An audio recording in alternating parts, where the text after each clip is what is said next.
Hello po. Hello po, good afternoon. Wag lang po mag-monitor. Uri paton na karon, ma'am.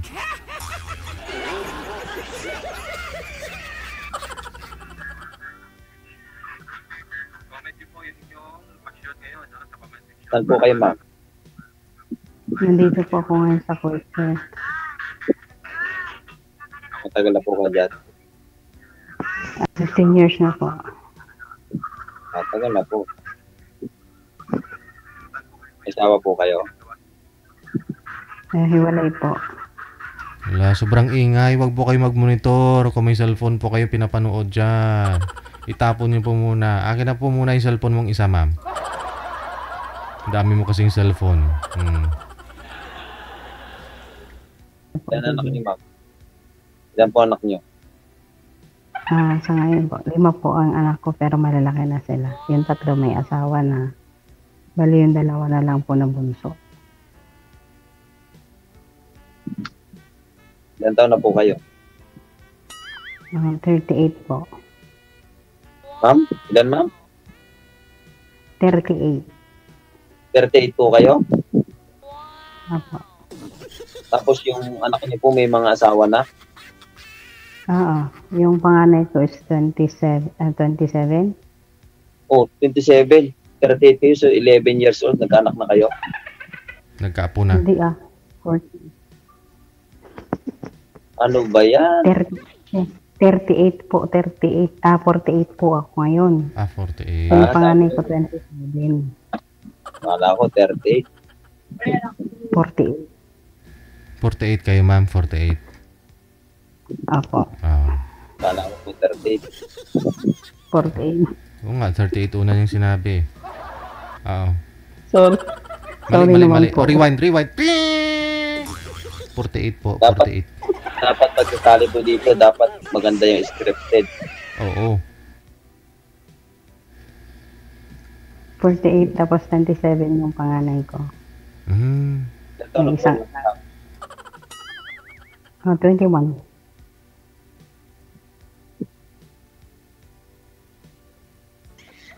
Pero hindi halata, ma'am. Halot. Paano naman? Kasi wala akong problema eh. Walang sakit sa ulo. Kaya huwag ka naman papasok sa problema. Para walang sakit sa ulo. Ang problema kasi hindi rin yung problema. Hayaan mo yung problema sa'yo. Ganun lang. Relax lang ang buhay. Pero lahat ng tao may problema. Oo. Ganun yun. Kung problemahin, yung problema sa'yo. Ganun ba yan? Pero Oo. ang trabaho niyo, ma'am? Patong-patong. Ang trabaho niyo po? Ano po? Ano pong trabaho niyo? Cook. Tagaluto po. Ay. Hindi mo mag-apply dyan ng helper? Wala na po eh.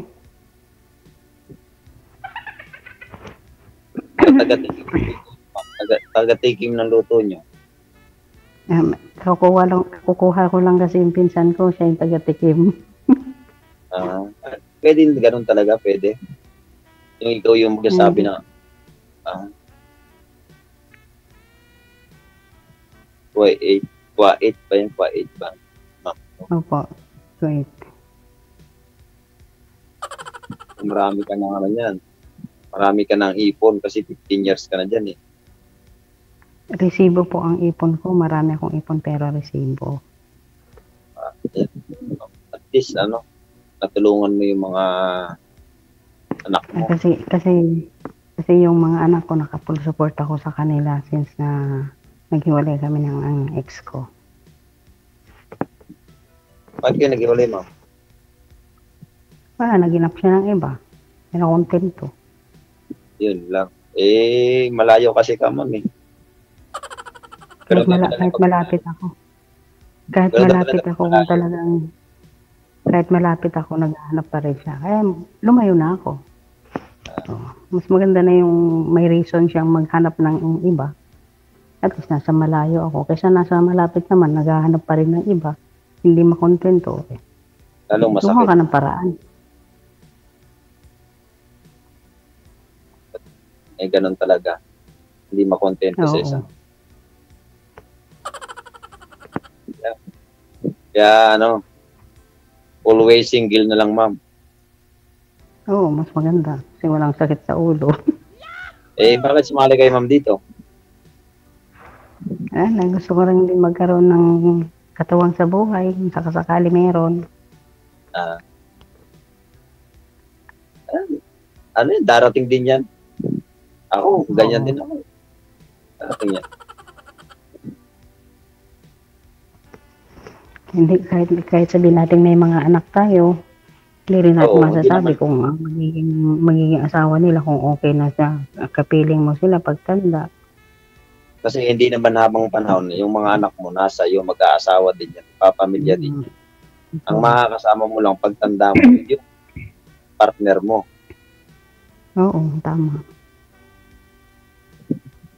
Kaya habang mga bata pa, sige, go lang, ma'am. Oo. Malay mo, tatagpo ka ng foreigner. Nako.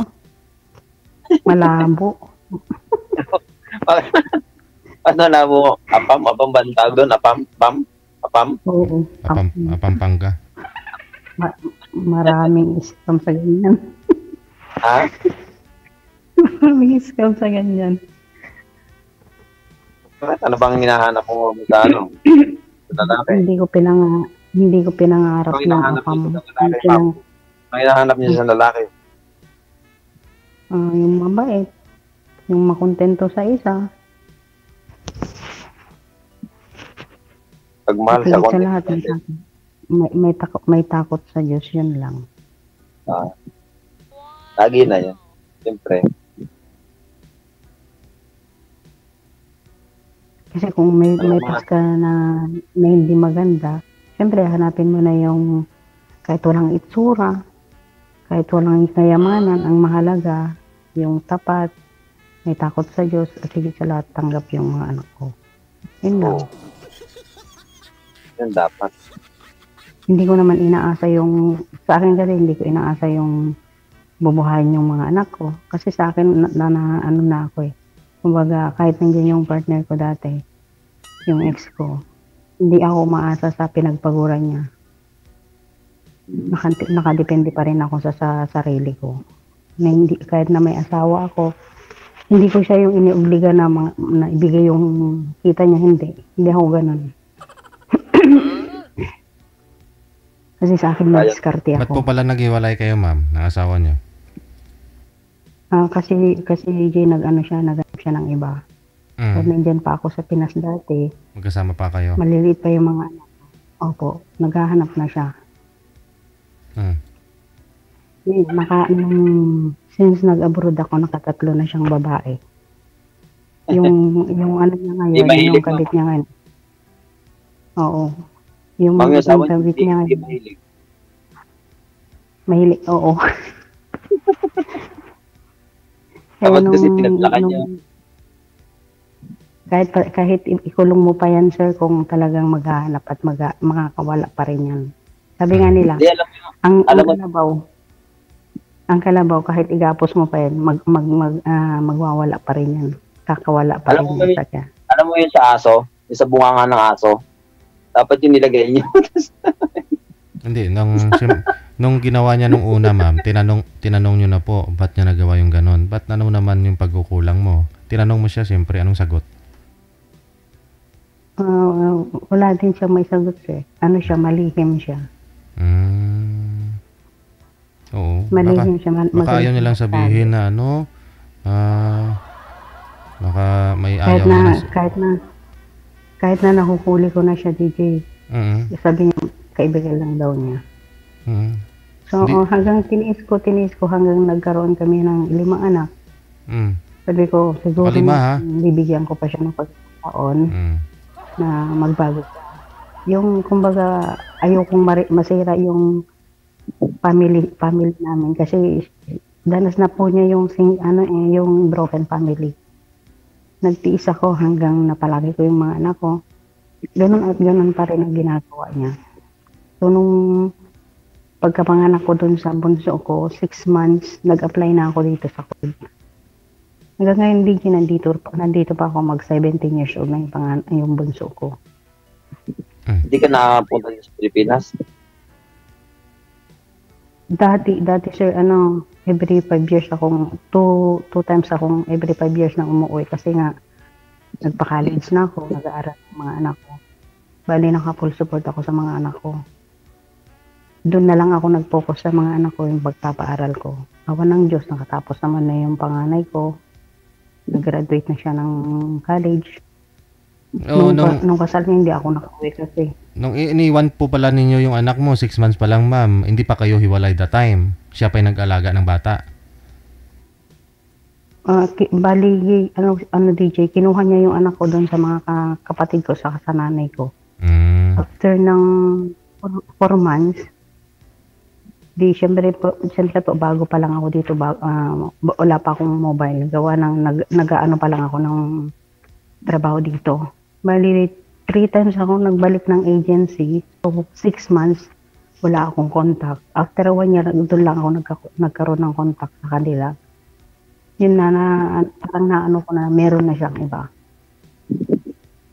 Tapos pag tumatawag ako, nung sinasagot niya yung cellphone, pero ang inaano niya is, nasa tabi lang niya yung cellphone, hindi siya nagsasalita. Hindi niya inisip na yung pagtawag ko sa kanya is gumagana yung bill ko. Hanggang sa umuwi ako after 3 years, 6 months, doon ko nalaman na meron siyang kabit. Pero may asawa din yung babae. Kasal po ba kayo?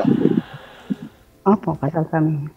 Pero nung bumalik ulit ako dito after 45 days, nung nandito na ako after 1 month, na siya umamin na yun yung kabit niya. Pero na-meet ko din yung babae. Yun yung kabit niya. So, sabi ko sa isip ko, ganun at ganun lang din naman ang ginagawa niya na hindi siya magbabago. Hindi na ako umuwi ng after 2 months, after 2 years, ang ginawa ko na lang is nag-focus ako sa mga anak ko. Inisip ko na lang yung kinabukasan ng mga anak ko. Ganun na lang ang ginawa ko. Hanggang sama nakakamove on ako. After 5 years, 7 months, umuwi ako ng Pinas. Yun, tapos pagkatapos na after 5 years ulit ako umuwi. Anong ginawa niyo? Ma'am, anong ginawa niyo para mag-move on kayo? Wala, pinokus ko lang yung sarili ko sa trabaho. Ganun lang. Malayo din naman eh. Alam naman po na mag-iiyak ako, magpapakamatay ako. Oops, bawal. Pero nagka-boyfriend po kayo, ma'am, sa 17 years? Wala po. Wala talaga? Ngayon lang po kayo, sabi natin, naghanap? Ganon? Opo. Okay. Meron mang nanligo pero hindi naman sila seryoso. Hindi seryoso. 17 years ha? Nagkipot na isa, no inday.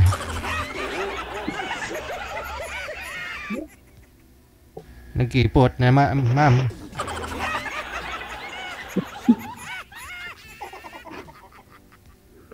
Single na single kayo, ma'am.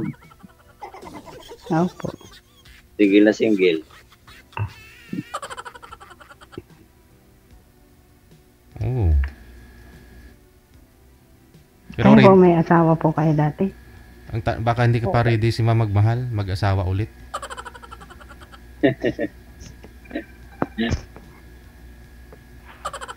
Problema, malayo, DJ, malayo. Kailan pa ho ba kayo sa ngayon po, mag-for good? Bali, uuwi po ako ngayong April kasi graduation ng dalaga ko. Uuwi po ako ng mga 2 weeks po siguro. Ayun pala eh. Ay, pwede pa lang Pwede pa.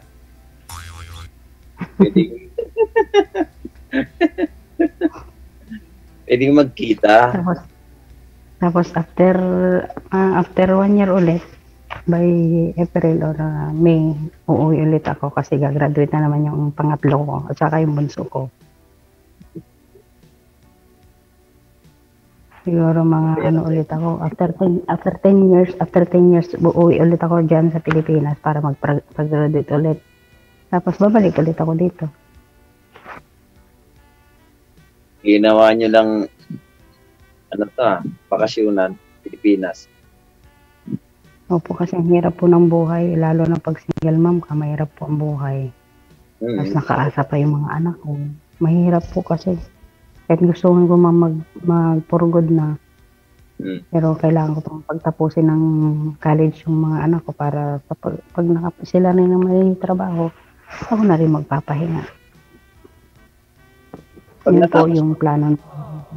Pag tapos na po yung mga anak nyo, pag napag-aral nyo na po. Pwede na po akong magpurgod at magnegosyo na lang dyan sa Pinas. Hindi naman habang panahon. Nagtatrabaho ka dyan eh. Opo. Oh. Maramdaman mo rin dyan yung mga sakit-sakit ng katawan. Yung mga... Ay. Opo, grabe po ang pagod dito sa abroad. Kahit gusto mo yung matulog ng 8 hours, 10 hours, isang wala. Tinawag ka, wala, susunod ka talaga. Ba kayong rest day, ma'am? Kasi halos karamihan naman na po ng mga iba mga nakausap ko po dito, once a week meron naman, pero sa loob lang ng kwarto. Ganun. Sa akin po kasi, anytime na mag-rest ako, pwede rin po. Pag halimbawa, kahit hindi pa, kasi dito po ang talagang ng mga worker dito is Friday. Pero ako, dahil matagal na po ako sa amo ko, anytime po akong pwedeng mag-rest, pwedeng lumabas, gano'n. Saka dito po kasi sa akin is free lahat. Pag nag-pay off, hatid sundo, tapos meron pang food. Yun po ang kagandahan namin dito. Meron naman pala. Mabait tapos, yung amo mo. Mabait po talaga kasi naka 17 years na po ako sa kanila. Siguro mga edukado yung amo nyo. Apo, businessman po yung amo ko. Sa ngayon po wala sila dito nag-travel sila kahapon. Bihira lang kasi mga ganyan mga bait na amo. Bihira ka lang mga. Kaya kung tapos ganyan, baka wala. Mahirap po talaga kasi sa akin po, all around ako sa kanila, marunong ako ng buko, magluto, lahat po nakaano sa akin kasi yun yung ikaw lang po ba dyan? Ikaw lang? Nag-isa ka lang dyan, ma'am? Nag-isa ka lang? Hindi po, 3 kami. Bali yung isa, tagalabal, linis. Tapos yung pinsan ko, nakaano lang sa akin, kumbaga assistant ko lang siya. Wala ba dyan, hindi ba dyan kailangan ng hardinero, ma'am? Wala kasi wala kaming dito kasi dito yung bahay ng amo ko dito, inuupahan lang kasi. Hindi naman kasi sila taga dito. Walang garden? Wala po. Dati meron kaming gardinero kaso nga lang maliit lang naman. Tapos every year umaalis kami. Kaya yung mga halaman namin natutoy kasi 3 months kami lagi sa Turkey. Sa Turkey kami lagi nagbabakasyon. Kaya pagdating namin, tuyong yung mga halaman kasi walang nagbabantay sa gardinero. Kaya tinanggal na nila.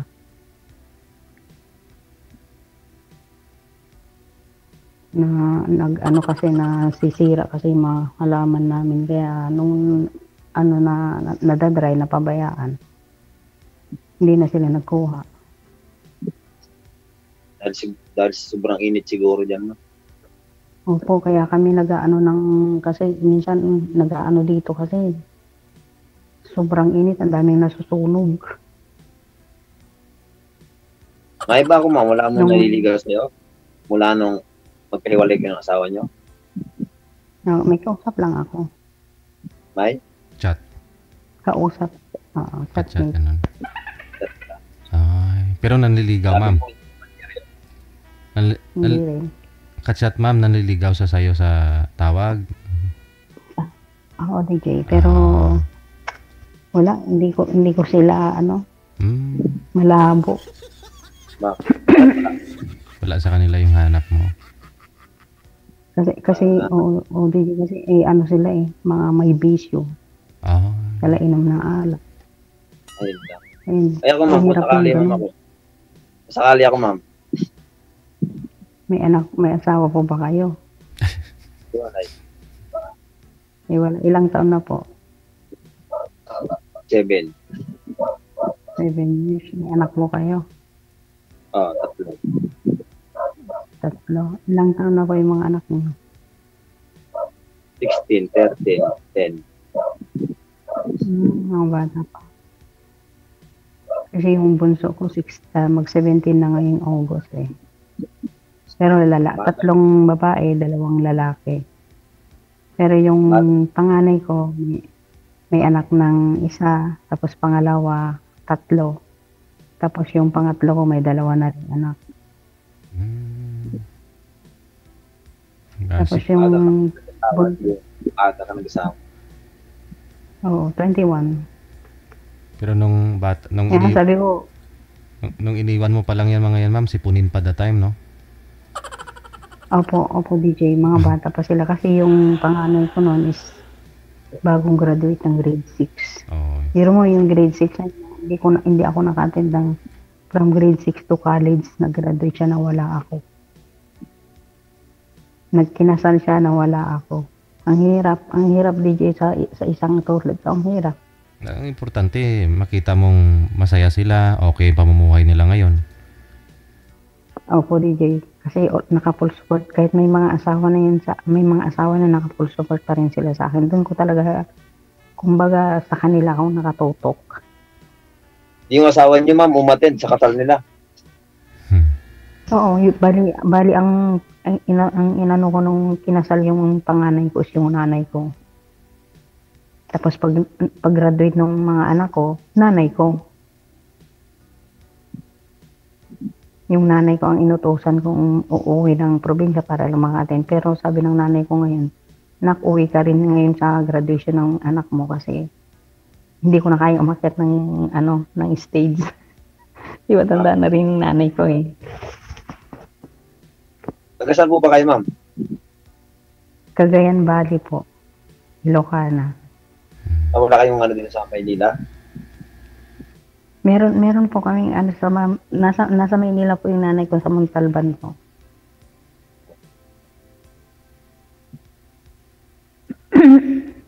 O, ikaw naman magtanong kay Sir, ma'am. Para makilala po natin si Sir. Ikaw na po magtanong. Baka iba siya. Baka iba siya doon sa mga nakilala mo. Taga-saan po kayo, Sir? Quezon City po. Probinsya niyo po? Quezon Province. Quezon Province. Maganda yun sa Quezon Province, ha? Ilang taon ka na? 48. Kailan? 48 lang ako nung November eh. Ako December. Wala rin palang pinagkalayo sa ex ko. December din. December din. 76 ako. Baka sa edad lang naman, mama. Baka good boy naman si Sir. Kasi DJ, kapag daw kasi magsing edad lang. Alam mo anong mahirap? Ang magkasing edad, kasi experience ko na yun kasi magkasing edad lang kami ng ex ko. Ma-pride ang isa, walang magpapakumbaba. Sino ang ma-pride Sino ma-pride sa inyong dalawa, ma'am? Siguro ako. Alam mo nga, ma'am, kinakain lang yan. Yun po siguro rason kaya naghanap si mister mo ng iba. Nakatatlo siya nung wala ka. Sa akin po kasi DJ, pag siya yung mali, hindi talaga ako magpapakumbaba. Pero pag ako yung may mali, ako po yung magpapakumbaba. Ganun po ako. Tama lang. Kahit lumuha ka ng dugo dyan, wala akong pakialam sa'yo. Talagang hindi takikiboy. Ganun ako DJ. Kahit ngayon DJ, nung umuwi ako last na umuwi ako 2018, gusto niyang bumalik pero lumagpas ka na sa linya, wala ka nang babalikan. Ganun ako DJ. Kasi kung nung bumalik ako, ayoko na DJ. Ayoko na, sir. Ganun ako. Kung gaano katigas ang puso mo, mas matigas ako pag ako nag-decision. Yun po yung ano ko, ugali ko.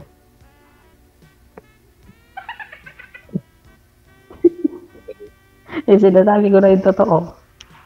Okay lang naman. At least sinasabi binigyan ko siya kasi binigyan ko siya ng 1, 2, 3, pag lumagpas na wala na. Dati nag-uusap pa kami nung bumalik ako yung unang balik ko, nag-uusap pa kami. 1 month, 2 months, wala na. Doon na siya talagang inano niya yung sarili niya sa babae.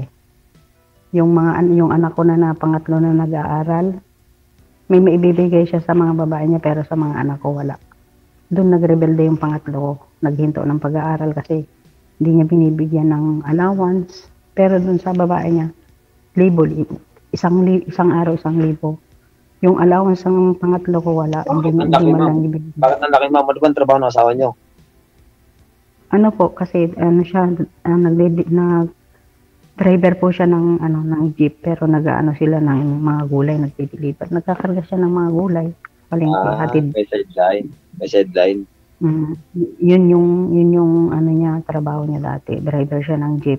Bali, ang schedule niya, Sunday, Tuesday, Thursday, Friday, Saturday. Siya ng mga gulay sa mga palengke, deliver ng gulay. Kasi malaki yung binabayad sa kanila ng mga pasayeros niya eh. Ngayon, hanggang sa nagkaroon na sila ng yung pangalawang kabit niya is nag-asawa yata ng apam. Doon siya nag-iyak, iniyakan niya yung kabit niyang yon na binuhos niya lahat-lahat niya. Pati yung motor na binabayaran namin dati, pinasanla pa niya doon sa kabit niya para lang may magamit. Tapos nalaman ko lang din doon sa babae na wala naman akong pakialam kasi siya naman ang nagsanla doon sa motor. Nakakausap ko din po yung mga naging kabit niya. Tapos yung kabit niya ngayon is almost relatives namin kasi kapilido ng nanay namin. Pero doon na ako sabi ko wala na. Siya yung sumira ng pamilya namin. Panindigan na niya. Panindigan ko na rin na wala na kami. Ganun ako. Ang number 1 na lang na inano ko is yung kinabukasan ng mga anak ko. At least kahit paano, kahit malayo ako sa kanila, wala man ako sa piling nila, at least mapapabuti yung kinabukasan nila.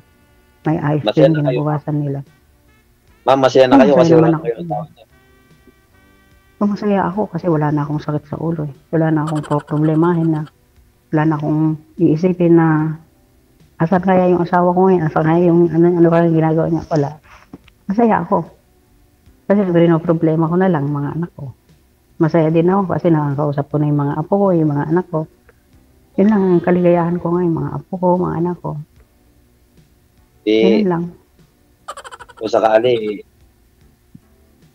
dumating yung pagkakataon na hindi mo inaasahan, malay mo. Malay mo. Darating ang araw, magkakaroon din. Huwag lang sikit ang ulo dala. Di ba, DJ? Talaga yan. May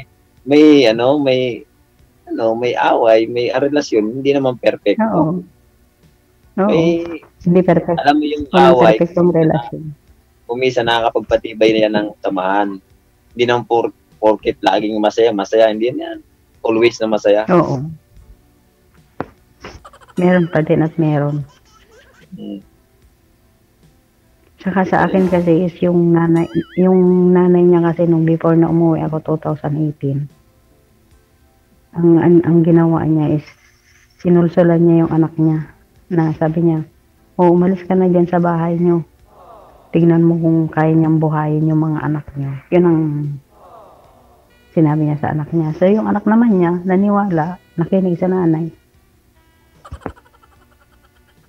Yun, sabi ko ngayon pa kaya malalaki na yung mga anak ko na marunong na silang mabuhay sa sarili nila na nakakasupport naman ako. Hindi lang inisip ko nung gano'n ang sinabi ng nanay niya sa akin at sa kanya na iwan na niya yung bahay namin at doon na siya tumira. Hindi na siya yung natutulog sa bahay namin. natutulog na siya sa loob ng jeep. Yung pala, sa ting madaling araw, pumupunta siya dun sa kabit niya. Yun lang. Bakit? Tapos bago ako umalis is, nagsama na sila. Malay mo, magkaayos na. Pag-uwi mo ng April, Hindi na.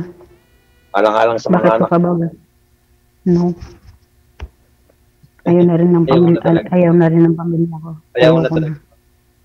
Nakawala na ako sa bakal na hawla, bakit ko pa babalikan? No. Big no. Kaya pasabihin ng mga anak ko naman, magsasabi kayo ulit. Baka nasabi mo lang yan dahil kausap mo ako. Hindi. May isa akong may isa akong salita. Bagay. Hindi. Sige. Bakit mo ba? Matagal-tagal pa naman bago babalikan? Matagal pa naman po bago makauwi si ma'am. Tuloy-tuloy po yung pag-uusap niyo sa off-cam, ha? No? Connected na po kayo sa isa't isa. Maraming salamat. Good luck. Thank you.